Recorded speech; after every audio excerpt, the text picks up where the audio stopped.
So next problem, a point on the curve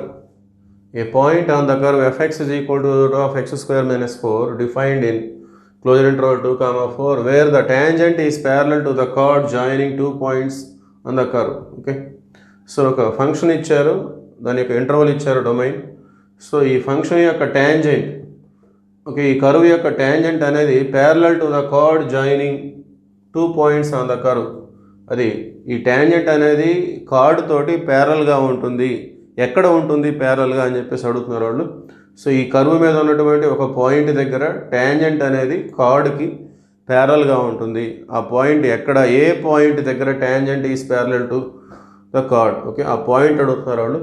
so ఆ point కనుక్కోవాలంటే మనకి formula C comma F of C అనే point ఉంటుంది. అది at C comma F of C. Synopsis చదువుకున్నట్లయితే మనకు వచ్చేస్తుంది. మనం సినాప్సిస్ చదువుకోవాలి. At C comma F of C tangent is parallel to chord. So tangent అనేది కార్డ్కి ఎక్కడ ప్యారలల్గా ఉంటుంది, ఏ పాయింట్ దగ్గర ప్యారలల్గా ఉంటుంది అంటే this is the required point C comma F of C. మరి ఈ వాల్యూస్ కనుక్కోవాలంటే దీనికి మనం Lagrange's mean value theorem, okay, applying LMVT Lagrange's mean value theorem apply చేద్దాం మనం. సో మరి లాగ్రాంజెస్ మీన్ వాల్యూ థీరం ప్రకారం F dash C is equal to F of B minus F of A by B minus A, ఈ విధంగా వస్తుంది. So F of ఇది ఏ అంటే 2, B అంటే 4, ఎఫ్ ఆఫ్ బి అంటే F of 4 minus F of A అంటే F of 2 by B minus A అంటే 4 minus 2 అంటే మనకి 2 వచ్చేస్తుంది. Okay, so F dash C అంటే ముందుగా దీన్ని మనం డెరివేటివ్ చేసుకోవాలి.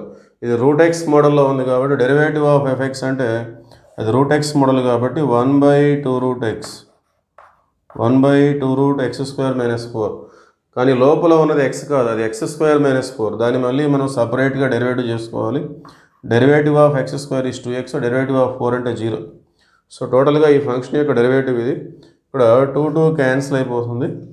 సో రైట్ సైడ్ వచ్చేసరికి ఎఫ్ ఆఫ్ 4 అంటే ఇందులో మనం 4 సబ్స్టిట్యూట్ చేసుకుంటాం. 4 స్క్వేర్ అంటే 16 మైనస్ 4 12, రూట్ 12 వస్తుంది. Root 12 minus F of 2. So 2 పెట్టుకుంటే 2 స్క్వేర్ అంటే 4, 4 మైనస్ 4 0, రూట్ 0 అంటే 0 వచ్చేస్తుంది. Okay, by 2. సో ఇక్కడ మనం క్యాలిక్యులేట్ చేసుకుందాం. సో ఇక్కడ 2 క్యాన్సిల్ అయింది. X by root of x square minus 4. మనం ఎక్స్ బదులు మనం సిని తీసుకుందాం, వేరియబుల్ చేంజ్ చేసుకోవచ్చు. Okay, so c by root of C square minus 4 is equal to root 12 అంటే దీన్ని మనం లోపల 12ని 4 3 నోట్ చేసుకోవచ్చు. 4 3 4 బయటకు వస్తే 2 అవుతుంది. అంటే 2 root 3 by 2, 2 root 3 by 2, 2 cancel. Okay, cross multiplication చేసుకున్నట్లయితే C is equal to root 3 into root of C square minus 4. Okay, now squaring on both sides.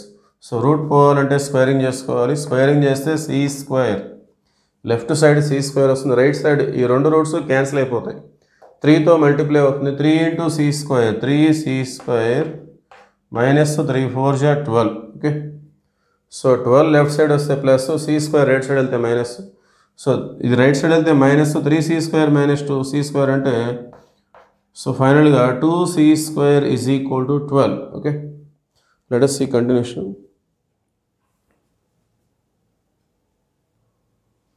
A continuation, 2c square is equal to 12. Therefore 2 1 ja 2 6 ja. Therefore c square is equal to 6. C square is equal to 6. That implies c is equal to root 6. Okay, so c value వచ్చేస్తుంది. మనకు కావాల్సిన point c comma F of c. ఈ point దగ్గర tangent అనేది కార్డ్కి ప్యారల్గా ఉంటుంది. దానికి మనం Lagrange's mean value theorem apply చేసాం. ఈ విధంగా సి వాల్యూ వచ్చేసింది. That implies f of c అంటే ఎఫ్ ఆఫ్ రూట్ 6 fx అంటే root of x square minus 4. So x ప్లేస్లో రూట్ 6 మనం సబ్స్టిట్యూట్ చేసుకుంటాం. సో ఎక్స్ స్క్వేర్ అంటే రూట్ 6 హోల్ స్క్వేర్ అంటే 6 మైనస్ 4. సో రూట్ 2 వచ్చేస్తుంది. Therefore required point C comma F of c is equal to c అంటే root 6, f of c అంటే root 2. So this is the required point. At this point the tangent is parallel to the chord. Okay, so option 2 is the right answer, root 6 comma root 2.